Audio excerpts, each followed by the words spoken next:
porque la información es poder.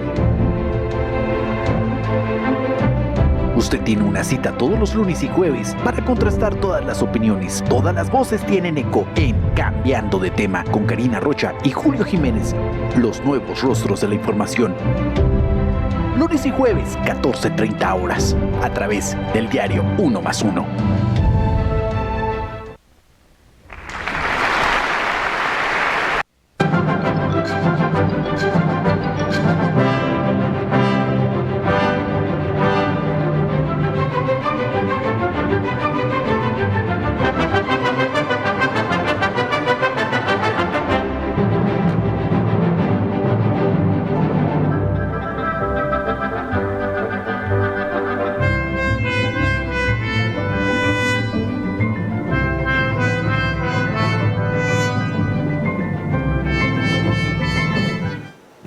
Horas con 30 minutos, tiempo del centro, Ciudad de México. Gracias por acompañarnos aquí en su programa Cambiando de Tema. Soy Julio Jiménez y recuerda que estamos en todas las redes sociales, 1+1 MX Oficial, o si lo prefiere, www.1+1.com.mx. Hoy, en la mesa de análisis, en Cambiando de Tema, platicaremos con el prestigiado contador público certificado y abogado fiscalista Mauricio Traín Bautista, implicaciones, condiciones y nuevas responsabilidades patronales en materia de outsourcing o subcontratación especializada. Platicaremos con el prestigiado escritor y periodista Leopoldo Mendívil, el triunfo aplastante en Alemania, el proceso electoral que ha generado un verdadero cambio en el contexto geopolítico. Analizaremos un tema fundamental, un tema que ha generado polémica y que sigue provocando análisis controvertido en el contexto político, económico y social. Aquí, en Cambiando de Tema. Acompáñenos, iniciamos. A sus praderas y flores que son como talismanes del amor de mis amores. México lindo y querido, si muero lejos de ti. Pues ya estamos de regreso aquí en Cambiando de Tema. Este jueves 30 de septiembre se ha acabado el mes patrio. Estamos ya en las últimas horas de este jueves 30 de septiembre. Es prácticamente el 2021 ha entrado en su último trimestre y bueno, pues prácticamente ya los temas coyunturales en el ámbito político, económico, social empiezan a saturar las agendas. Quiero agradecer que nos tome un enlace telefónico el prestigiado abogado fiscalista y contador público certificado, don Mauricio Traín Bautista. Contador, buenas tardes, qué gusto saludarlo. ¿Qué tal, Julio? Muy buenas tardes. Gracias a tu invitación y gracias a las personas que nos escuchan. Adelante, Julio. Contador, es importante platicarle a nuestro auditorio sobre este tema que ha generado polémica, la importante reforma, la histórica reforma en materia laboral, que ha venido a generar nuevas obligaciones, incluso nuevas responsabilidades e incluso sanciones para aquellos patrones que subcontraten, que generen ahora esta contratación especializada en materia de outsourcing. Hoy el nuevo modelo, el nuevo esquema, impone una serie de obligaciones, responsabilidades para el sector patronal. ¿Qué está pasando en este momento, contador? Bueno, como ya lo habíamos visto anteriormente, ya está en vigor, ya está muchos patrones ya tramitaron su registro, el famoso REPSE. ¿Cómo no? Pero hay otros tantos que todavía están arreglando el objeto social, hay otros que fueron rechazados. Bueno, de alguna forma se han estado normalizando y actualizando porque muchas empresas por la cuestión económica no habían pagado el total de sus impuestos, llámale de seguridad social o llámale de Infonavit o llámale de impuestos retenidos de salarios y demás. Claro. Luego entonces no tienen las opiniones de cumplimiento limpias. Caray. Y entonces ha sido un dolor de cabeza para los patrones, para los contribuyentes, cumplir todos los requisitos que maneja el REPSE. Claro. Entonces, hay muchas empresas que no le dan el trabajo a estos subcontratistas, a estos trabajadores especializados. ¿Cómo no? Sí. Entonces, ha habido un freno al trabajo y esto comienza a hacer ecos en la economía de las personas. Acuérdate que muchos de estos personas son autoempleos. Así Algunos es. de estas empresas son pequeñas empresas que prestan servicios a los grandes corporativos. Entonces le está golpeando muy fuerte a la gente de abajo. Caray. Ha sido un dolor de cabeza. Yo te puedo decir que tengo fácil 5 o 6 empresas formadas para poder arreglarles el objeto social, la actividad económica ante el SAT, para poder cumplir los requisitos del REPSE. Claro. Entonces sí complicado y en una parte económica difícil. Contador, estamos viendo que además de la implementación de esta reforma laboral, también se reformaron otras leyes como el Código Fiscal de la Federación, las leyes en materia de seguridad social. Me preguntan en redes sociales de manera insistente si tiene una vigencia este famoso registro REPSE. ¿Cuántos años dura? ¿Va a ser permanente? ¿Tiene algún costo? Sí, en ese sentido no hay vigencia. Es un registro que se va a estar pues todos los días se está dando de alta a las empresas para poder tener el folio y ese folio poderlo manifestar en los contratos que se tenga de trabajos especializados con el que haga el servicio. Okay. Entonces va a ser pues vigente hasta el día de hoy, vigente hasta que no se modifique y hasta que no se hagan otro tipo de reformas. De momento, pues se sigue trabajando sobre ese esquema. Obligaciones, sí, se tienen muchas obligaciones. Por ejemplo, que celebren el contrato de servicios especializados entre el que contrata y el que presta el servicio. Claro. Sí. Y entonces tienen que manifestar este folio que les da el REPSE, ¿sí? Un folio de aceptación. El folio que describe la actividad especializada para la cual están ellos registrados. Exactamente. Pero si realizan una actividad distinta, contador. Perdón, otra vez, no te escuché. Si realizan una actividad distinta a la actividad que aparece en el folio autorizado. No te dan la aceptación al registro especializado. Okay. Está siendo muy rigurista y de alguna forma muy concreto en que coincida el objeto social que se manifestó en el acta constitutiva con el objeto social o la actividad económica que está dado de alta en el SAT. Si estos objetos no son iguales o parecidos a las obligaciones fiscales, no te dan ese folio. Okay. ¿Sí? Entonces mucho menos te podrían, si no prestas ese servicio real, menos te dan el folio. Pero ha habido ya algunas inquietudes porque hay un proceso de fiscalización o de verificación por parte de la autoridad laboral, concretamente la Secretaría del Trabajo, en donde pues incluso le piden los contratos a los trabajadores, les piden identificaciones, los entrevistan, los cuestionan. Esto es parte de las facultades de fiscalización de la autoridad laboral. Esto es legítimo, esto es legal y es procedente, maestro. Sí, mira, de alguna forma las inspecciones de parte de la Secretaría del Trabajo siempre han existido.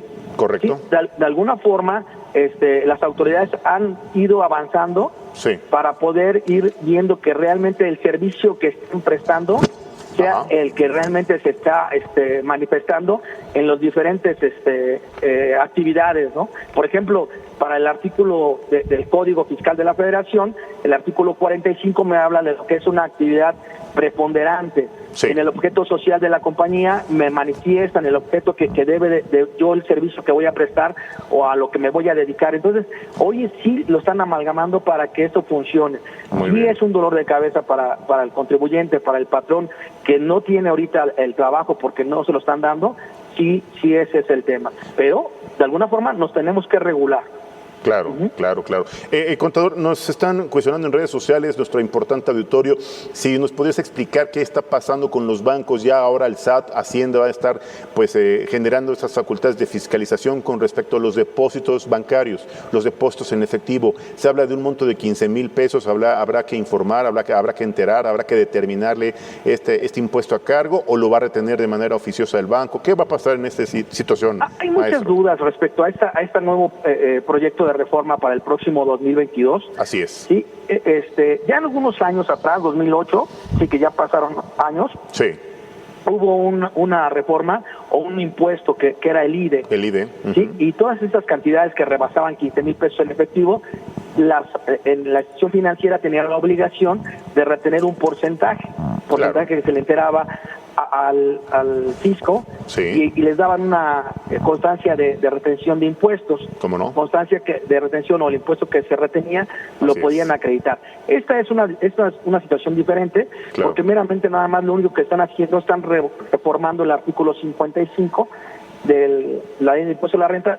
En este sentido, lo que quiere hacer la autoridad es que ya no sea de una vigencia anual, sino mensual, para que puedan tener la información más oportuna y poder tomar otro tipo de decisiones. Claro. Pero no hay todavía como que un impuesto que se vaya a retener, simplemente es un dato estadístico que la autoridad le está pidiendo a las instituciones financieras que sea de forma mensual para tener oportunamente la información y no esperar un año para estar fiscalizando a las personas físicas. Y podrían en ese momento requerir el impuesto a cargo a estos contribuyentes también, de alguna manera.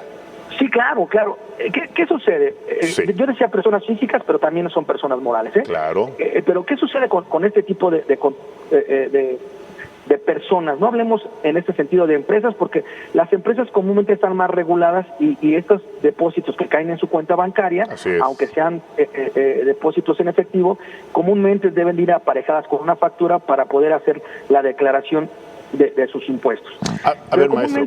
Sí, perdón, discúlpeme la interrupción. Es que nos están bombardeando en redes sociales, cosa que agradecemos pues infinitamente a nuestro auditorio. Están muy preocupados porque hablan de madres solteras, de abuelitas, de gente que les depositan, incluso estudiantes que les depositan la escuela, la colegiatura, sus gastos, incluso y este dinero, ¿qué? ¿Habrá que pagar impuestos por este depósito? No, mira, por ejemplo, es a lo que yo quería hacer a un lado, las personas morales, y enfocarnos a las personas físicas. Claro. Que comúnmente son cantidades que comúnmente se pueden estar aportando. Por ejemplo, una remesa que se le da al hijo para hacer sus gastos mensuales, colegiatura, estancia, si está residiendo en otro estado, por supuesto, o para pagar sus gastos generales. Correcto. O qué sucede cuando los hijos le dan dinero a sus padres, de alguna forma. Todos esos ingresos, en estricto sentido, ya tuvieron que haber salido de una fuente ilícita. Hablamos de un padre de familia que trabaja, le pagan y ese dinero ya pagó impuestos. Ese dinero él lo puede disponer para lo que él guste. En este sentido lo transfiere y se lo deposita en efectivo a su hijo, a su madre, a su cónyuge. A un tercero, a quien sea. Todo este tipo de esquemas son los que la autoridad va a estar vigilando.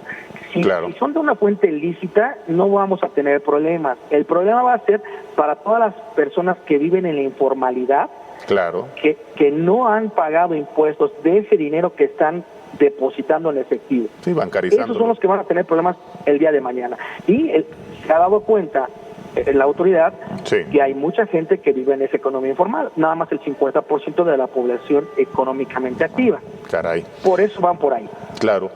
El contador público Mauricio Traín Bautista, verdaderamente es un gusto platicar con usted. Lamentablemente el tema es muy amplio y el tiempo es muy corto, pero me gustaría que le diéramos seguimiento a este tema y a todas las preguntas que nos están formulando en redes sociales, cosa que de veras agradezco mucho. Hay mucho interés, sobre todo preocupación, contador, porque veo que también hay sanciones importantes. ¿Sería posible la próxima semana, aprovecho de una vez para ver si su agenda se lo permite, que nos tome otra llamada telefónica la próxima semana, igual en jueves, claro, si usted puede, y le demos seguimiento a estos temas, porque me están cuestionando sobre sanciones, penalidades, incluso algunas multas que van hasta los 4.5 millones de pesos en el caso del outsourcing, en el caso de alguna simulación. Entonces son temas que a la gente le está preocupando porque está impactando en la generación de empleos, maestro.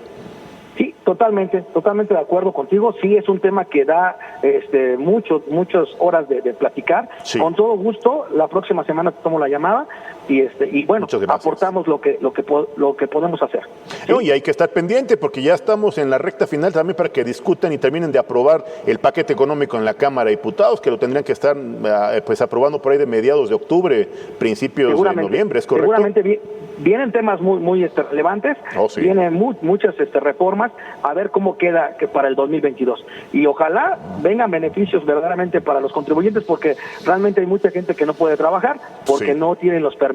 Es correcto, pues aquí estaremos muy pendientes, maestro. Como siempre es un gusto saludarlo, le agradecemos su valiosa colaboración. Muy buena tarde. Muchas gracias, hasta luego. Pues ya escuchó usted al maestro Mauricio Traín Bautista, prestigiado abogado fiscalista, maestro en Derecho Fiscal, contador público certificado, una una voz profesional y autorizada para explicarnos los temas coyunturales en materia fiscal.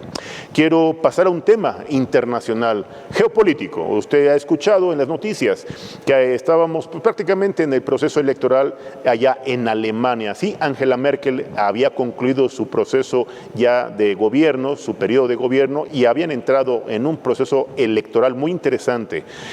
Alemania obviamente es un país con un escenario político, económico distinto al de América Latina. Vamos a escuchar la opinión, el análisis de uno de nuestros analistas políticos más cercanos a Uno más Uno. Y estoy precisamente hablando del periodista, escritor y analista político don Leopoldo Mendívil, a quien tengo en la línea telefónica, y es un gusto saludarlo. Leopoldo, es verdaderamente un placer platicar contigo porque, bueno, estarás de acuerdo conmigo que este tema, sin lugar a dudas, ha despertado el interés en el ámbito internacional, en el ámbito económico, en el ámbito geopolítico, porque hablar de Alemania es una de las economías más importantes en el contexto internacional. Hablar precisamente de una administración, de una mujer como Angela Merkel, una mujer con un liderazgo, con resultados óptimos, sin lugar a dudas, con resultados en la política económica, social de Alemania, es un tema muy interesante. Leopoldo Mendívil, verdaderamente es un gusto recibirte en este tema. Creo que hay un problema con el enlace telefónico con don Leopoldo Mendívil. Vamos a esperar si podemos restablecer este enlace con don Leopoldo Mendívil. Sí, creo que hay un problema técnico con don Leopoldo. Espero que podamos tener el enlace. Vamos a un pequeño corte y regresamos para platicar con don Leopoldo Mendívil. No le cambie. Seguimos aquí en Cambiando de Tema, claro, del periódico Uno más Uno. Regresamos. Jalisco, Jalisco, tú tienes tu novia, que es Guadalajara.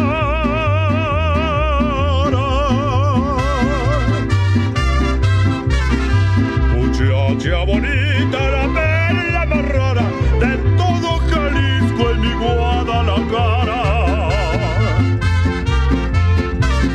Y me gusta escuchar sus mariachis cantar con el alma tus lindas canciones.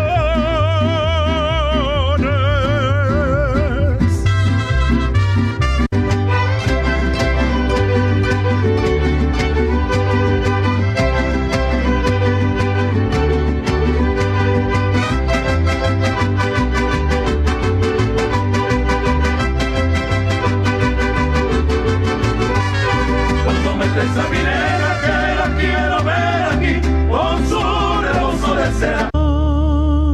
Y si Adelita quisiera ser mi novia, y si Adelita fuera mi mujer, le compraría un vestido de seda para llevarla a bailar al cuartel.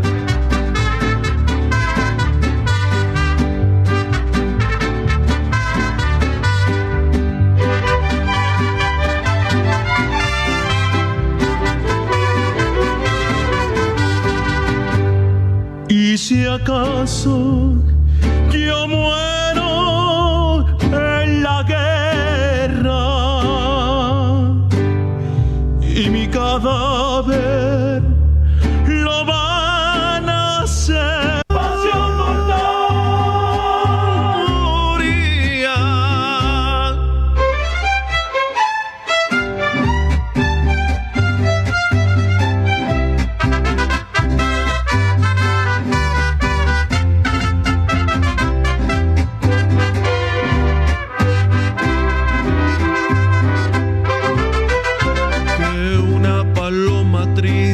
Muy de mañana le va a cantar a la casita sola con sus puertitas de par en par. Juran que esa paloma no es otra cosa más que su alma.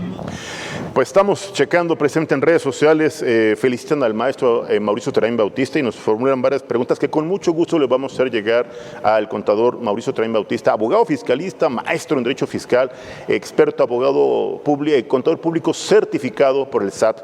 Y bueno, evidentemente ha despertado el interés, la preocupación de nuestro importante auditorio, cosa que agradecemos mucho. Recuerda que estamos en 1+1 MX oficial, o si lo prefiere seguirnos en www.1+1.com.mx. Acompáñenos, por favor. Estamos en todas las redes y plataformas para atenderlo, para trabajar para usted, cosa que hacemos con mucho gusto. Le comentaba hace un momento que íbamos a platicar con el periodista y escritor don Leopoldo Mendívil. Lamentablemente a veces los temas de tecnología, a veces estos temas en donde la dinámica del Internet, que hoy precisamente tenemos un apagón en materia de actualización y algunos equipos que están experimentando problemas precisamente con la conectividad, las redes en materia de Internet están generando problemas precisamente con los usuarios. Estoy viendo reportes en redes sociales que hay problemas con la velocidad del Internet.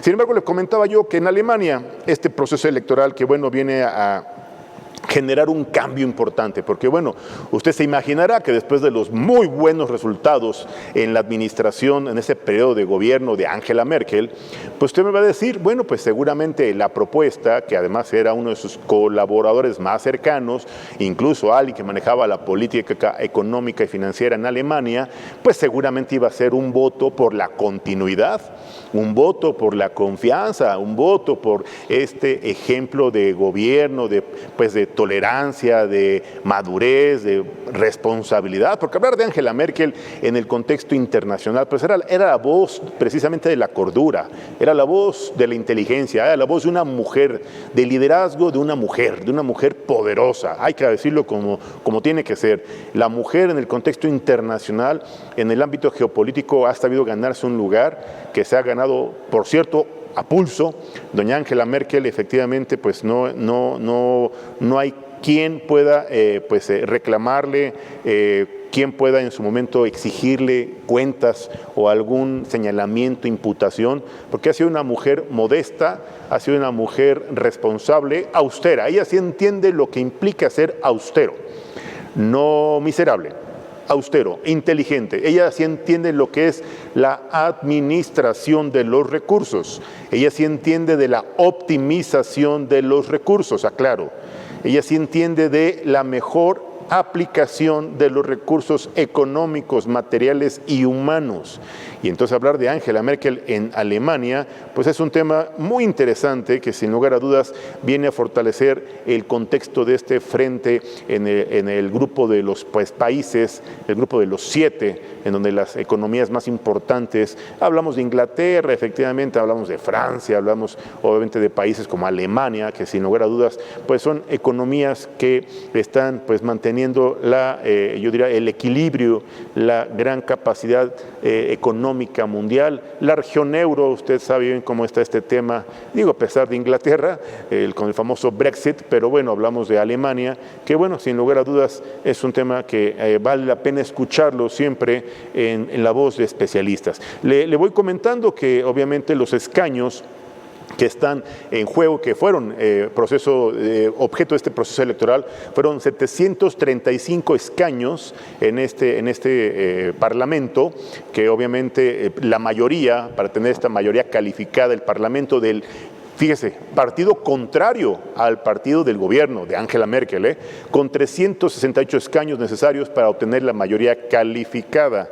Y pues hay que reconocer que el resultado de obviamente el proceso electoral en Alemania, pues es un tema que sí despertó interés, que generó sorpresa, que sin embargo el voto de preferencia electoral fue sobre un cambio, sobre un modelo distinto, sobre un cambio en la forma de gobernar. No nos vaya a salir como en México, ¿verdad? Que el cambio fue más bien una amarga experiencia y que seguimos esperando el cambio desde el año 2000. ¿Usted se acuerda? La primera alternancia, y dije primera alternancia en el poder, en donde el Partido Acción Nacional pues hizo por primera vez este cambio, histórico cambio en el gobierno federal, repitiera después en 2006 con Felipe Calderón y pues ahora este cambio esperado en el proceso democrático histórico, proceso democrático de este gobierno de Morena.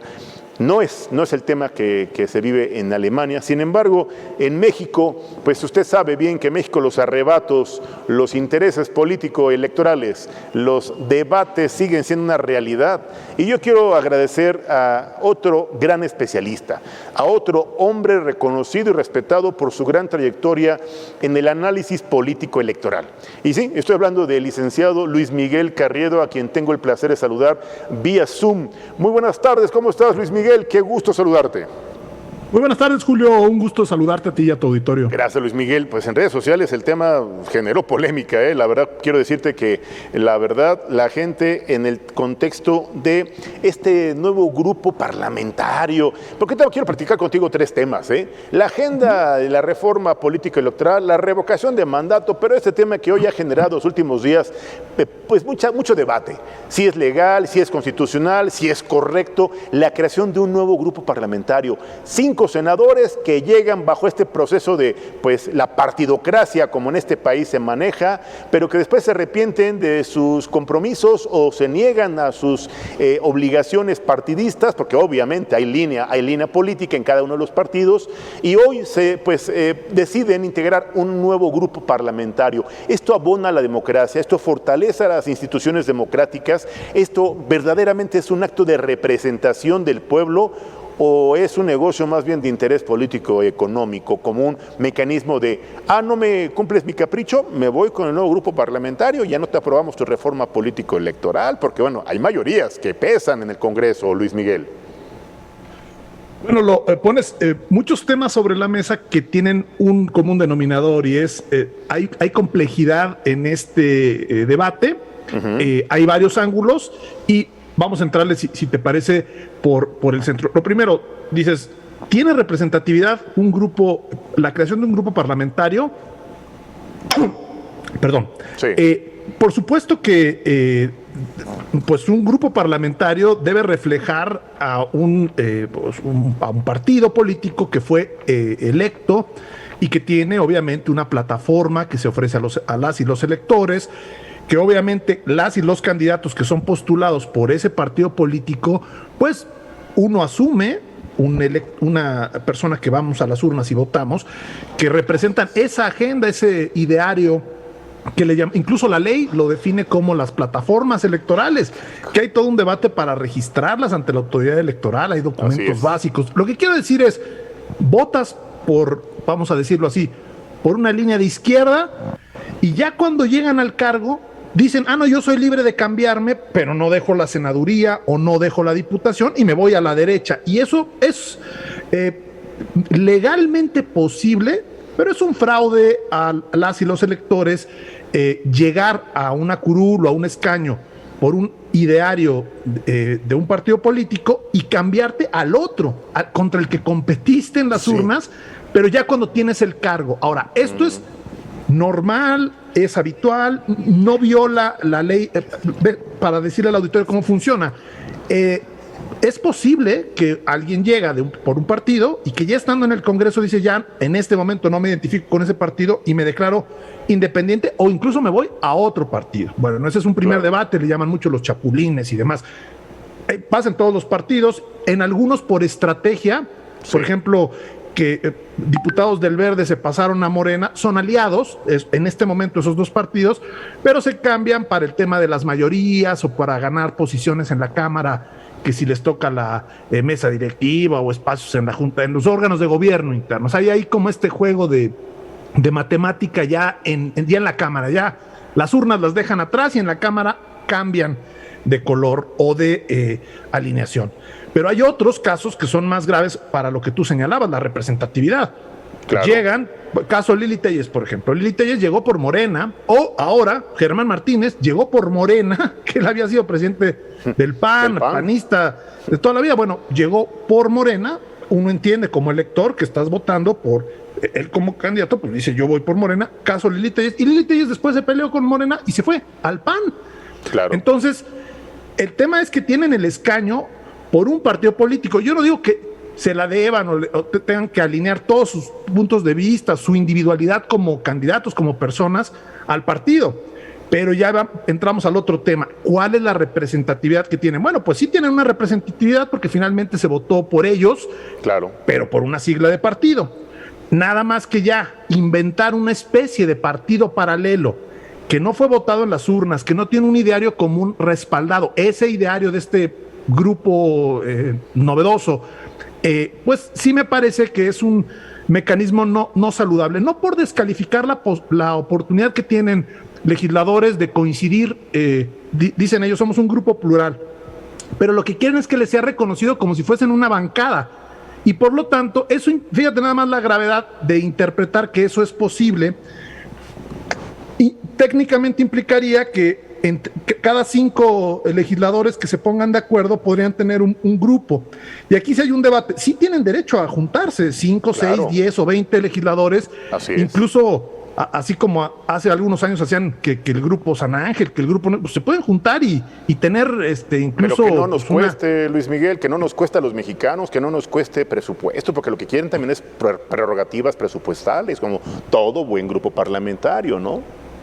Incidencia en las decisiones de poder, y tienes toda la razón, porque un grupo parlamentario le implica presupuesto adicional, oficinas, lugares en la Junta de Privilegios. Coordinación Política, que entiendo que eso es lo que quieren, tener una incidencia, pero me parece un poco forzado inventar grupos parlamentarios que no representan a partidos, y Ni a además con ciudadanos. personajes que siguen militando en los partidos. Entonces aquí hay todo un debate, un poco de simulación de yo tengo mis derechos políticos y puedo estar en el partido A, pero hacer un grupo con el partido B y pedir espacios entonces estás representando un poco a los dos. ¿A quién representas? Y creo que ese es el debate de fondo, más allá de la coyuntura inmediata. Por supuesto que sus posturas críticas de las mayorías son válidas. Claro. Pero pretender tener un grupo parlamentario porque se ponen de acuerdo 5 legisladores, pues imagínate, son 500 Caray. en la Cámara de Diputados, pero en el Senado 128. 128, pues de 5 en 5 van a decir, aparte de nuestras bancadas de partido, queremos una bancada adicional porque nos juntamos 5 y ya decidimos que queremos nuestra bancada adicional. Yo creo que sí se tendría que revisar esto, regularse y no actuar como una dosificación de acuerdos ahí, de cupulares, y bueno, como se llevan con el coordinador A o el B, déjalos pasar. Yo creo que más allá de que hubiera algún dispositivo reglamentario ahí interpretable, y decir, bueno, es que son 5 legisladores y puede ser, pues me parece que es inmoral y que es poco ético que se abra la puerta para que distintos legisladores de manera individual pues hagan una representación de algo parecido a un partido que nunca fue votado, que no tiene estatutos, que no tuvo ideario avalado por la ciudadanía, y al contrario, que ellos llegaron a ese lugar en el Congreso por el ideario de otro partido que tiene también representación, y en este caso concreto, pues abrir la puerta para que puedan militar en un partido que tiene grupo parlamentario y aparte estar en otro grupo parlamentario que le llaman plural. A mí me preocupa eso, no por descalificar la disidencia, porque incluso las posturas, yo coincido con muchas de las posturas de estos integrantes, pero me parece que no es ético ni correcto como principio que se junten 5 cuates, déjame decirlo así, insisto, sin descalificar sus ideas o sus posiciones políticas, porque se junten 5 cuates y digan, oye, ya somos grupo, denos representación, denos un lugar en la Junta de Coordinación Política, denos presupuesto. Pues eso me parece indebido. Dicho de otra manera, si se quieren juntar y hacer grupo, pues que lo hagan, ya tienen sus oficinas, ya tienen sus instalaciones. Y si quieren tener incidencia en las decisiones del Congreso, bueno, pues que presenten iniciativas, que vayan y cabilden con sus demás legisladores y sobre todo, pues que se acerquen a la ciudadanía, porque esto es como una muestra más de que hay ciertos grupos políticos, todos, no nada más es un grupo ahí que quiere hacer un grupo, que de pronto se divorcian del voto ciudadano y entonces dicen, yo no represento a quien me votó, me represento a mí y a mi conciencia y por lo tanto me puedo cambiar de bando y de ideario. Total, ya tengo 6 años o 3 años instalado. Y esto de los cachirules, de los chapulines, pues puede ser legalmente válido, pero me parece que es poco ético, es inmoral y en este caso concreto me parece que también es ilegal en mi lectura, porque pues una bancada parlamentaria tiene que ver con partidos, tiene que tener un respaldo de partidos. Y esta idea de que 4 o 5 personas se pueden juntar y hacer una bancada y tener todas las prerrogativas o toda la, digamos, validez legal de una bancada, pues me parece que abría la puerta para que tuviéramos en múltiplos de 5 el número de legisladores que quieran estar duplicando bancadas y en los hechos fingir como si tuvieras un partido que nunca fue votado. Es hacer clubs de Toby con fines maquiavélicos, con intereses político-electorales y con fines incluso hasta mezquinos, viéndose desde la perspectiva de la traición ideológica, viéndose desde la perspectiva de la deslealtad partidista y viéndose desde la perspectiva de una falta de congruencia democrática. Luis Miguel, permíteme decirlo, yo creo que es legítima la unión para hacer un trabajo en beneficio del interés nacional y de la democracia del país, pero creo que no es correcto que estén sentando un precedente, como bien dices tú. Hace rato cada grupito de inconformes o de legisladores que no comparten sus aspiraciones, sus intereses o sus caprichos, y pues vamos a armar nuestro grupo, nuestro club de Toby, que nos paguen el presupuesto y que nos den este poder, este peso legislativo, porque se vuelven un fiel de la balanza en el número de votos necesarios para las importantes reformas en materia constitucional. Y como bien dices, Luis Miguel, es gente que no ha anunciado que renuncien a sus partidos. Tal parece que están jugando en dos canchas y aquí están prestados para crear un nuevo monstruo, un monstruo híbrido que no está regulado, que no está previsto y que de acuerdo a la ley orgánica del Congreso en términos del artículo 73, pues no sería, como bien refieres, no sería válido ni sería procedente. ¿Qué opinas, Luis Miguel, en ese tema? Sí, yo estoy totalmente de acuerdo en la parte que tiene que ver con que no es correcto crear un grupo parlamentario de partidos que no existen. Así es. Es el primer elemento. Me parece que tampoco es correcto poner aquí como un precedente en donde pudieran darle espacios por ejemplo, en la Junta de Coordinación Política y demás. Imagínate nada más. A tantos legisladores como se pusieran de acuerdo. Es más, me parece que ya venimos arrastrando este precedente en donde hay partidos que no alcanzan el número de legisladores para tener grupo parlamentario y entonces le piden a otro que se sume a su grupo aunque no milite en ese partido. Es claramente un fraude a la ley, edulcorado con la idea de la libertad de conciencia. Pues si, no sé, una legisladora es del PAN y le falta un legislador al PRD, pues no se va a cambiar de partido nada más para que le den presupuesto a su aliado y le den un poquito más de... Terrible. Eso no es correcto. Claro. Si lo mismo ocurre con el PRI o con el Partido Verde en su momento y ahora con Morena. Entonces yo diría, no es un tema es un tema de fondo. Y sí me parece que no es correcto, que no sería lo legal, y si lo vuelven legal con una interpretación bizarra, pues es como un boomerang, porque hoy le va a beneficiar a este grupo y después va a regresar. E insisto, no es descalificar las posturas que pueda tener este grupo, al contrario, si el tema son las posturas, pues ellos tienen voz en la tribuna, tienen capacidad de meter iniciativas, tienen capacidad de irle a tocar la puerta a otros legisladores, dicen ellos plurales, pues de todos los partidos para convencerles de las leyes que deben llevarse a cabo. Ya buscar espacios en pequeños grupos para tener incidencia pues en la agenda, en las posiciones administrativas del Congreso, y pues parece más como que se están repartiendo cuotas o espacios de poder, insisto, sin decir que los otros no lo hacen. Nada más lo que yo digo es, pues si quieren llegar y tener posiciones de poder, pues que primero es el respaldo ciudadano de esa agenda y no llegar al Congreso con el respaldo ciudadano por otra agenda, cambiarla y luego pretender que el dinero público se oriente y los espacios de representación en el Congreso a partir de acuerdos ya de ellos en corto, porque esos no son acuerdos con la ciudadanía que les votó. Claro. Me parece que sí, tendrían que tener toda la voz y todo el derecho, y en dado caso, pues señalar, oye, ustedes tienen derecho a presentar iniciativas, ponerse de acuerdo, tener una voz pública. Yo estoy seguro que si convocan una conferencia de prensa a este grupo que se juntó, pues le acaban de dar un despliegue importante, incluso en Televisa, a Germán Martínez, etcétera. Bueno, si quieren tener voz, lo van a tener, y si quieren colocar temas en la agenda de fondo, pues adelante, son legisladores. Claro. Pero ya pedir espacios y cuotas de ahí del reparto de posiciones en la parte administrativa o en la agenda de conducción de la Junta General, pues suena más como a este divorcio de la clase política que está preocupada por las posiciones y por los grupos en la élite, y que se le olvida que llegaron ahí porque les votaron por Morena o por el PAN, y que entonces de pronto dicen, ya no soy de nadie, soy yo mismo y mis cuates. Ese es no lo simplifico, no quiero ser injusto y descalificar posiciones de estos personajes que además creo que tienen algunas posiciones muy respetables en algunos casos, en otros no tienen trayectorias tampoco tanto, pero sí descalifico y sí cuestiono torcer la ley para acomodarla a las coyunturas de élites políticas que se divorcian de quien les vota. Entonces no es llegar a costa de lo que sea y ya estando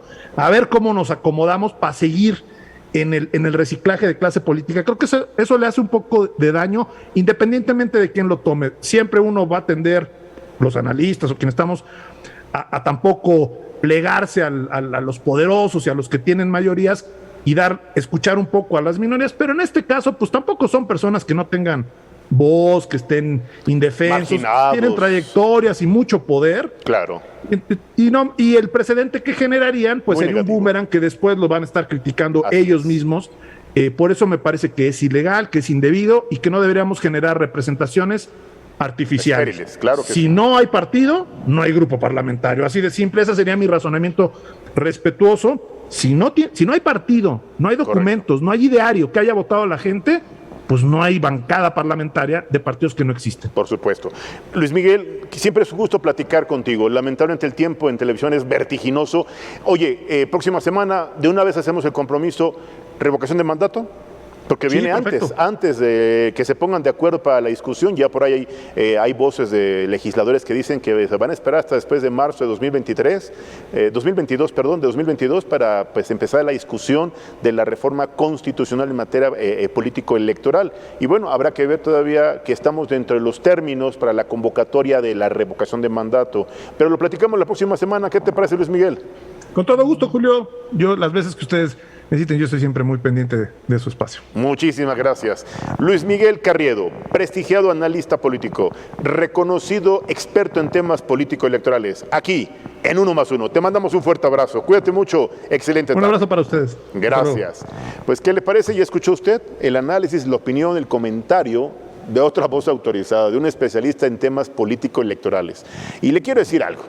Que a mí no me representa un grupito de legisladores que, atendiendo a sus personales intereses, a sus personales conveniencias o a los acuerdos mezquinos que tengan entre ellos y ahora pretendan someter al Pleno del Senado de la República, al Congreso de la Unión, a sus caprichos personales para que les asignen un presupuesto, para que les reconozcan una personalidad como grupo parlamentario y que con ello puedan ellos lucrar o puedan presionar o volverse un fiel de la balanza en los temas coyunturales, en las discusiones constitucionales, en la aprobación legislativa de reformas indispensables para que este país siga funcionando, me parece de lo más mezquino y maquiavélico que usted se puede imaginar. Y sí, bien decía Nicolás Maquiavelo, el fin justifica los medios. Y si estos señores tienen que traicionar su ideología, su congruencia partidista, su lealtad, yo diría que incluso hasta político-electoral, lo están haciendo, Y lo van a hacer, porque se siguen vendiendo en todos los medios de comunicación como los paladines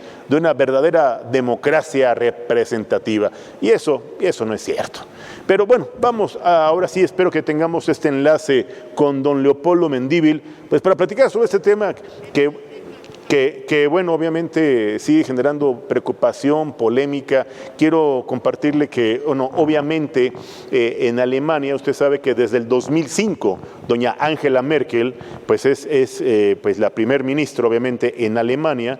Debo comentarle que el nuevo gobernante, el nuevo primer ministro ahora en Alemania es Armin Laschet, el heredero, obviamente, de este gobierno de Merkel, esta administración, por cierto, muy buena, es el líder de la Unión Cristiano-Demócrata en Alemania. Este partido que, por cierto, es opositor del partido de gobierno de Angela Merkel. A ver si tuviéramos algunas imágenes que pudiéramos compartirle a nuestro amable auditorio para efectos de poder compartir con nuestros amigos de 1+1 que puedan ubicar a nuestro auditorio a este nuevo personaje, doña Angela Merkel. Aquí usted puede dar cuenta, ella termina ya en este 2021, desde el 2005, la primer mujer que ocupa este importante cargo con grandes, y reitero, con históricos resultados, con una indiscutible aceptación, fíjese nada más, una indiscutible aceptación, aprobación de sus decisiones en el ámbito geopolítico, económico, social. Y sin embargo, el pueblo germano decidió dar su voto mayoritario a Armin Laschet, el heredero obviamente de esta administración de Merkel, y reitero, líder de la Unión Cristiano-Demócrata allá en Alemania. Pues hoy nuevo primer ministro tendrá que establecer una política de gobierno pues mejor a la de Angela Merkel, que no es un tema menor, no es un tema fácil, pero bueno, sin lugar a dudas está en este contexto en donde, bueno, pues ya los alemanes se han pronunciado. Obviamente Armin Laschet ha asegurado que, bueno, pues con este triunfo la votación le ha beneficiado. Aquí estamos viendo algunos de los candidatos en este histórico proceso electoral en Alemania. Y bueno, pues obviamente esta Unión Cristiano-Demócrata en Alemania, pues es la que hoy será quien decida el futuro de este importante país. Obviamente el ministro presidente de Renania del Norte en Westfalia, que es el estado más poblado de Alemania, reemplaza así a la primera sucesora de la canciller Angela Merkel, y bueno, obviamente quien ha anunciado formalmente ya el término de su administración, reitero, con muy buenos resultados. Sin embargo, pues habrá que ver la política de gobierno, las decisiones diplomáticas, las decisiones macroeconómicas, que no solo basta llegar al poder, reitero, no solo basta prometer y no solo basta ofrecer, porque las promesas de campaña te dicen después, yo les prometí, ¿verdad? Pero en términos reales, el precio del combustible va a seguir aumentando igual que el del gas, ¿verdad? Yo nunca les dije que iba a bajar, pero en campaña se les olvida que en campaña prometieron que iba a bajar las gasolinas y la luz eléctrica y el gas, pero ahora ya en el gobierno nos dicen que no, que eso en términos reales no ha aumentado, aunque en nuestros bolsillos lo sigamos experimentando como un aumento directo, ¿no? Pero así son muchos gobernantes, así es la clase política, la demagogia, este discurso que envuelve, que confunde y que después te dan una versión distinta de la que te prometieron en campaña. Es donde la duda razonable en este triunfo es obviamente un tema que va a tener que seguir dejando una serie de análisis por parte de expertos que en materia política tendrán que darle seguimiento a las decisiones, reitero, a las primeras acciones de gobierno de este nuevo primer ministro Armin Laschet allá en Alemania. Y bueno, pues obviamente en el contexto económico, pues qué le digo, si hablamos de Alemania, pues hablamos de pues una de las principales potencias económicas en el mundo. La verdad es que quiero decirle que en el ámbito social, en el ámbito económico, México pues está en este momento en un tema preocupante. Le quiero decir que no estamos en el mejor momento, no estamos viviendo un escenario en donde pues la economía esté dando los mejores resultados. Permítame compartirle algunas imágenes sobre la realidad económica del país. Usted recordará que en campaña el hoy pues presidente Andrés Manuel López Obrador ofrecía crecimiento económico entre el 6 y el 8%. Quiero decirle que hemos tenido pues no crecimiento, hemos tenido un decrecimiento, es decir, en la economía no ha crecido, es más, se ha reducido. Hemos perdido miles de empleos, hemos perdido competitividad, hemos perdido escaños muy importantes en el contexto internacional, se han perdido millones de dólares en materia de inversión extranjera, hemos perdido reconocimiento, certificación por organismos internacionales que, bueno, pues estos organismos avalan la capacidad, la congruencia, la competitividad, la productividad y sobre todo estas decisiones políticas que a veces contaminan los intereses económicos. ¿A qué me refiero? Que a veces los intereses políticos llegan a retrasar, a afectar o a generar graves daños en las inversiones de proyectos productivos. Y le pongo un ejemplo, a veces las venganzas personales de carácter partidista vienen a arruinar proyectos de infraestructura en telecomunicaciones, en movilidad. Y le cito un ejemplo rapidísimo, el aeropuerto internacional de Santa Lucía, usted recordará bien, un proyecto que, bueno, si tenía alguna evidencia de corrupción, si negocio tenía algún tipo de señalamiento, prueba o evidencia real de alguna posible comisión de algún acto, delito que pudiera ser objeto de investigación y en su momento de integración de las carpetas de investigación y claro, en su momento la judicialización y claro, de inmediato la actuación de la Fiscalía General de la República para solicitar al Poder Judicial las órdenes de aprehensión en contra de quien fuera responsable. ¿Pero qué creen? Que pues ni se hizo nada, ni se investigó a nadie. Sí tuvimos que pagarle a los empresarios, claro, le tuvimos que pagar a los empresarios concesionarios, contratistas, que estaban haciendo el aeropuerto y que había adeudos contraídos ya, que estaban, recuerda que era una obra que generaba un impacto económico determinante para nuestro país, una obra que era importantísima para el desarrollo económico de nuestro país, que implicaba inversiones multimillonarias y un crecimiento sostenido de la economía.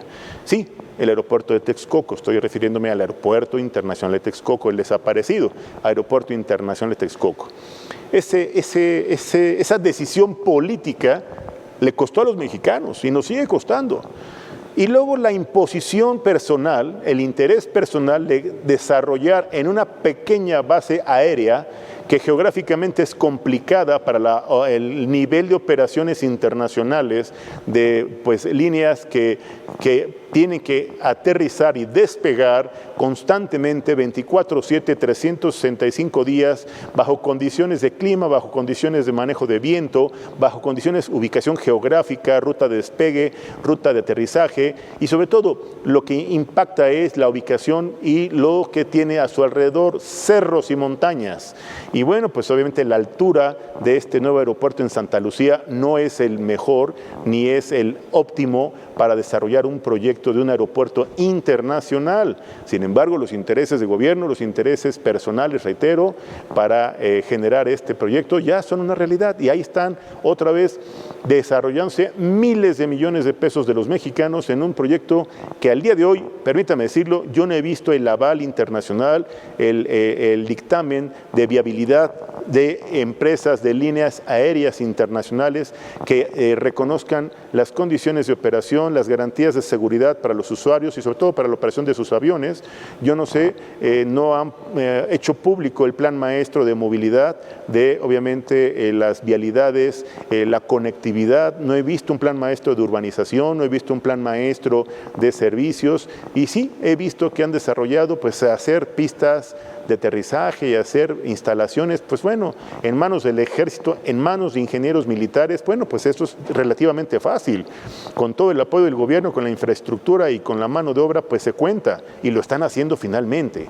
Y de igual manera le quiero decir que la refinería de Dos Bocas, otro proyecto que en el contexto medioambiental, ¿qué quiere? Los acuerdos de París, organismos internacionales y la comunidad internacional están adoptando políticas medioambientalistas. Esto quiere decir que reducir significativamente la emisión de gases de efecto invernadero, es decir, reducir la generación de contaminantes al medio ambiente, a la atmósfera. Sin embargo, México le sigue apostando a los hidrocarburos, al combustóleo, que además le quiero decir que es algo que se va a ocupar en el Tren Maya, combustóleo, le siguen apostando a la refinación de combustible y sus derivados, del petróleo, obviamente, y no están invirtiendo con visión de futuro, no están invirtiendo con conciencia medioambiental y no están invirtiendo con un sentido de responsabilidad internacional. Aclaro, no es un capricho de Julio Jiménez, no, es un acuerdo internacional consecuencia del efecto en el cambio climático. Ya lo estamos viviendo, amable auditorio, estas lluvias torrenciales, estos desbordamientos de ríos que han cobrado, ya varios miles de personas han perdido la vida y otro buen número de miles de familias han perdido su patrimonio. Y bueno, seguimos viendo cómo el calentamiento de la Tierra está cobrándole la factura al ser humano, a todos los habitantes. Y bueno, obviamente los gobernantes tienen que impulsar políticas que sean amigables con el medio ambiente, no con los intereses del gobernante en turno. Porque le quiero decir, importante auditorio, amable auditorio, son gobernantes, son aves de paso. Como han pasado tantos expresidentes de México, de los cuales hoy se hacen señalamientos y acusaciones y hasta consultas populares, pero no se hace nada en contra de ellos. Sí, claro, no, por favor, que no nos engañen. aquí el tema es preocupante porque el contexto internacional, los ejemplos de organismos internacionales y los acuerdos de, obviamente, adoptar nuevas medidas en el tema medioambiental son una realidad. Le quiero decir que Inglaterra en 10 años ya no va a tener circulando un solo automotor que sea, obviamente, un automotor que consuma gasolina, que ya no sea de combustión interna, para que se entienda. Ya todos tendrán que ser híbridos o eléctricos, concretamente eléctricos. Y así está Alemania, y así está Reino Unido, y así está pues Francia. Reitero, Europa ya están adoptando esas políticas. En Estados Unidos ya armadoras de automóviles anunciaron ya importantes inversiones multimillonarias para establecer, para construir nuevas plantas para la fabricación de automóviles híbridos y eléctricos. ¿Qué le está diciendo eso, amable auditorio? Pues que esto ya llegó para cambiar y se va a quedar. Y bueno, obviamente en este contexto internacional, pues Alemania está en ese concierto económico, ambiental, político, social. Aquí el tema preocupante es ¿qué decisiones pueda tomar este nuevo gobernante, que es el nuevo primer ministro en Alemania, después de tener a Angela Merkel desde el 2005 hasta el 2021? Le queda un reto importante a este nuevo gobernante, a este nuevo primer ministro de Alemania. Y quiero agradecerle especialmente a nuestro analista pues político, prestigiado escritor e historiador, don Leopoldo Mendívil, que nos tome este enlace telefónico. Leopoldo, hemos tenido problemas muy serios con la tecnología esta tarde. Qué gusto saludarte. Mi querido Julio, yo te agradezco mucho invitarme y un saludo a todo el público de Unos Más Uno. Más bien me quedé sin batería, tristemente. Pero aquí estoy. Adelante, te escuchamos. Bueno, pues mira, querido Julio,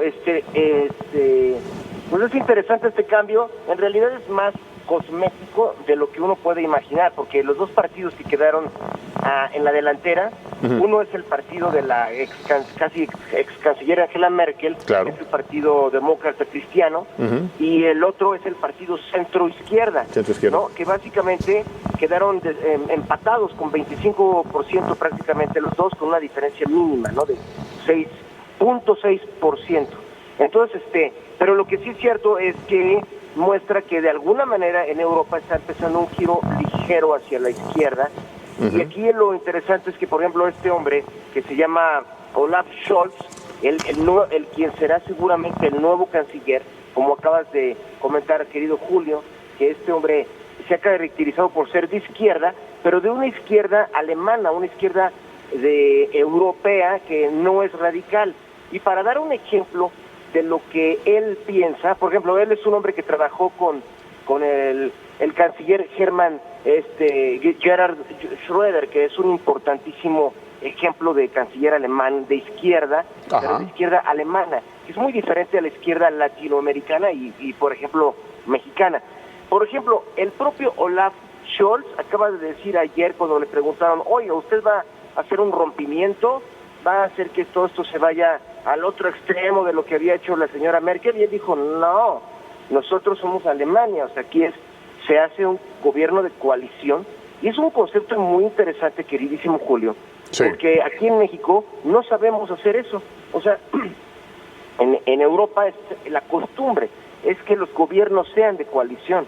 O sea, no es de que todo el partido que ganó, vamos a suponer uno de izquierda como Morena, que ganó y ahora todos los puestos tienen que ser para ese partido y quitar a todos los que sean, por decirlo así, de derecha, y que ahora todas las decisiones que se hubieran tomado en el antiguo régimen, todas hay que anularlas y empezar desde cero todo y tirar todo el templo. Y lo mismo los de derecha, ¿no? O sea, aquí en México pasa eso. Sin embargo, en Europa, todos o casi todos los gobiernos, por definición, son de coalición, que significa que aunque haya ganado la izquierda, es más, lo digo en palabras del propio Olaf Scholz, quien va a ser el nuevo canciller, él dijo, en Alemania todos los gobiernos son de coalición. Significa que todo el gabinete no van a ser de su partido, algunos van a ser de su partido de centro izquierda y otros los va a jalar del partido de Angela Merkel y otros los va a jalar, por ejemplo, del Partido Verde alemán. Ese es el tercer lugar en esta competencia y ganó más o menos casi un 10%, 9 puntos y tantos %. Claro. Entonces ese Entonces lo que él dice es que aquí va a ser un gobierno de coalición, y como él dijo, en Alemania todos los gobiernos son de coalición y todos son estables. O sea, y eso es lo interesante, querido Julio, porque aquí en México ojalá aprendamos la lección de que aquí cada quien está en su radicalismo y no estamos acostumbrados a convivir con el que piensa diferente. Y un punto muy interesante, querido Julio, porque aquí es donde tú mencionabas que puede ser importante este cambio a los ojos de la política internacional de Rusia, por ejemplo. Digamos, Angela Merkel dejó un legado en el cual trató de mantener el equilibrio durante 16 años en el poder, sí, cuando los Estados Unidos estaban con estos rabiosos pleitos contra Rusia durante el gobierno de Obama, ¿no? Cuando Obama se enfrentó a Putin y casi se mentaban la madre, o sea, casi fue eso, donde Obama organizó que se pusieran bases muy peligrosas para Rusia en Polonia y en Rumania, y básicamente Angela Merkel trató ahí de que no se le llevara entre las patas este pleito de los titanes. Claro. Después cuando entró Trump, ni se diga, porque Trump comenzó con esta pataleos terribles. De hecho, él fue muy grosero con Angela Merkel en varios momentos. Una vez no la saludó, fue muy grosero. Y esto pues son símbolos, porque el pueblo alemán no piensa, fue grosero con Angela Merkel, sino es grosero con todo lo que representa ella, que es Alemania y Europa.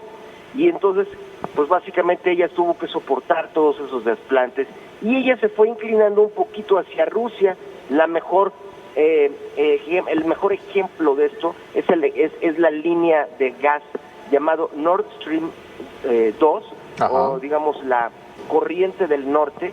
Sí. Es un proyecto polémico, querido Julio, porque es un proyecto ruso-alemán que consiste en lo siguiente: hoy en día toda Europa depende del gas natural. O sea, para los que dicen que el gas y el petróleo ya no van a servir para nada, pues que aprendan que Europa sigue dependiendo del gas que viene de fósiles también, al grado de que el 60 o 70% de la energía que consume toda Europa proviene del gas. ¿Y cuál gas? El gas que viene de Rusia. Entonces, durante todas estas décadas, ese gas llegaba a través de Ucrania por medio de ductos, y Ucrania se empezó a ensoberbecer contra Rusia diciendo: oye, el día que yo quiera, literalmente así lo dijo el presidente de Ucrania, dijo: el día que nosotros queramos, cerramos la llave y ya no le va a llegar a Europa el gas de Rusia. Como para decirle a Rusia que ellos son unos chuchas cuereras, ¿no? Y por eso todas las presiones que hemos visto de Rusia con Ucrania, en que Rusia ha querido invadir Ucrania, y es un pleito porque Estados Unidos se metió y dio golpe de Estado y todo eso. Pero entonces los rusos dijeron: vamos a hacer otra cosa. Y ahí lo acordaron con Angela Merkel, que fue construir una ruta alternativa para el gas, que es este proyecto Nord Stream 2, que significa: nos valen gorro los ucranianos y todo el que no quiera, porque este Nord Stream es un gasoducto que pasa en medio del mar, o sea, en tierra de nadie, o sea, el mar Báltico, y es un proyecto que acarició muchísimo a Alemania con Angela Merkel y Vladimir Putin, porque a Angela Merkel le urge el que sea totalmente independiente Alemania, no tenga intermediarios que puedan cerrar la llave como Ucrania, o como cualquier otro país, porque en el otro camino, en el camino por Ucrania, atraviesa un chorro de países el gas antes de llegar a Alemania. O sea, pasaba por Turquía, pasaba por pues países balcánicos y por Hungría. Cualquiera de esos países cerraba la llave y Alemania se quedaba sin gas. Ahora, con el nuevo proyecto ruso-alemán, el gas llega primero a Alemania y Alemania es la que lo distribuye. Entonces ellos se vuelven ahora sí la chucha cuerera, y es por eso que el presidente Trump la agarró peor contra Angela y dijo: esa Nord Stream 2 nunca se hará. Y ahorita ha sido el problema. Con Biden también lo tienen presionado para que parara ese proyecto, al grado que Angela Merkel dijo: no se va a parar, y a la fecha sigue avanzando. Pero aquí el punto es, para que todo el público de Uno Más Uno estén tranquilos de qué va a pasar con esa línea de gas y con la relación de Rusia con Alemania. Pues aunque no ganó el gallo de Angela Merkel, pero el que quedó, Olaf Scholz, del partido centroizquierda, pues él trabajó con Gerhard Schröder, y Gerhard Schröder es ex canciller alemán. Él ahorita es parte del consejo del gasoducto Nord Stream 2 y de Gazprom. O sea, la empresa rusa de gas. O sea, ese hombre prácticamente trabaja para Rusia. Claro. Eso quiere decir, el ex canciller trabaja literalmente para Rusia en Gazprom, y el que va a quedar como canciller, pues es un buddy, es un amigo. Valga, pues ahí está el único peligro. Ahí están entonces, Leopoldo, los intereses políticos otra vez, económicos, por encima incluso del interés de la ciudadanía, por encima incluso del interés medioambiental. Como bien refiere, siguen haciendo los grandes negocios con el gas, no veo en su agenda una transición real hacia la agenda verde, hacia los acuerdos de París, hacia los compromisos internacionales, en donde, bueno, el cambio climático es una realidad y que, bueno, Alemania pues ya incluso en su industria automotriz ha adoptado nuevas medidas para disminuir la emisión de gases de efecto invernadero, y esto, bueno, habría que ver cómo viene la agenda en este contexto también, porque, bueno, pues ya economías como la inglesa ya han anunciado, pues obviamente la transición de los automóviles pues ya a estas nuevas tecnologías eléctricas o híbridas, Leopoldo.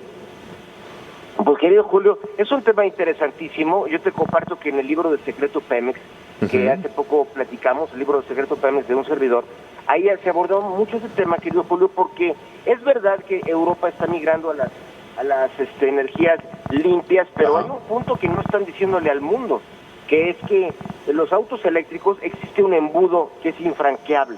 Claro. Los autos eléctricos tienen que usar a fuerzas baterías de litio. Y todo el mundo dice, sí, no hay problema. La gente no se da cuenta de que hay un problema tremendo. Y eso es lo que explica por qué Alemania considera de seguridad nacional tener el gas de Rusia.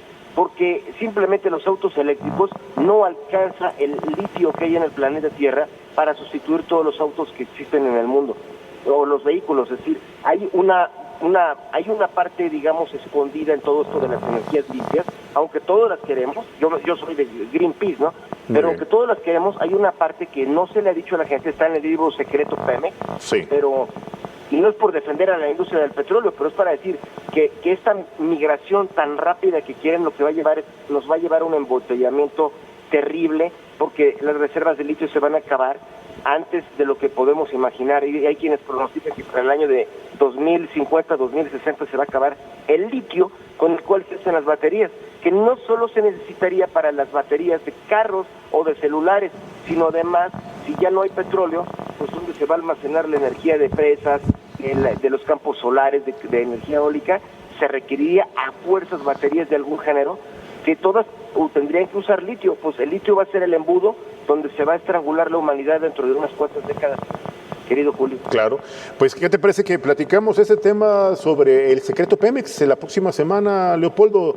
Te invito a que nos expliques, nos compartas esta importante investigación, este análisis que lo has plasmado en una de tus obras literarias que se llama Secreto Pemex. Lo platicamos la próxima semana, ¿qué te parece? Porque estoy... Julio, siempre a tus órdenes, y me gusta platicar con el público de 1+1 de Cambiando de Tema. Muchas gracias, porque bueno, vale la pena explicarle a nuestro importante auditorio el contexto real que hoy vive Pemex, que es una empresa pues prácticamente quebrada y que le sigue costando a los mexicanos millones de dólares. Pero lo platicamos la próxima semana con mucho gusto, Leopoldo, como siempre agradecidos por tu importante, puntual y objetivo análisis en estos temas de carácter coyuntural en el contexto internacional. Muchas gracias, Leopoldo, te mandamos un fuerte abrazo y muchas gracias. Muy buena tarde. El agradecido soy yo, queridísimo Julio, abrazo gigantesco. Gracias. Pues ya escuchó también usted a este prestigiado escritor, historiador y periodista, pero sobre todo amigo de 1+1, don Leopoldo Mendívil, a quien le agradecemos siempre su comentario, su puntual análisis en estos temas que son complejos, que no es un tema fácil, que además obedecen a una investigación muy especializada, y qué mejor que don Leopoldo Mendívil López en este tema. Yo quiero aprovechar para agradecer a mi gran equipo de colaboradores. Hemos llegado al término de este programa de este jueves 30, se acaba el mes de septiembre, y quiero agradecer especialmente a don Miguel Zelaya, a la licenciada Tania Acosta, al licenciado Israel Muñoz, a nuestro coordinador general en jefe de investigaciones periodísticas, don Raúl Ruiz Venegas. Agradecer especialmente al presidente de Grupo 1+1, al doctor Naim Libien Cawi, a la directora general de Diario Amanecer y de 1+1, la doctora Karina Rocha Priego. Agradecerle especialmente a toda la gente que nos acompaña en redes sociales. Agradecerle a usted que nos hace favor de sugerirnos, de comentarnos, de expresarnos sus inquietudes. Agradecerle a la contadora pública María Isabel Mejía Sánchez su apoyo y su respaldo.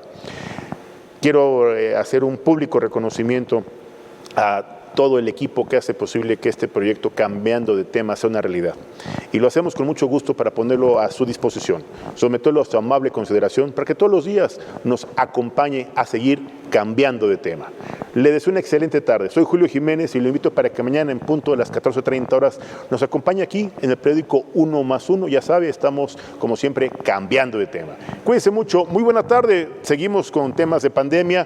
Cuide a su familia, cuide lo que más quiera, pero cuídese. Hasta mañana. Muy buena tarde.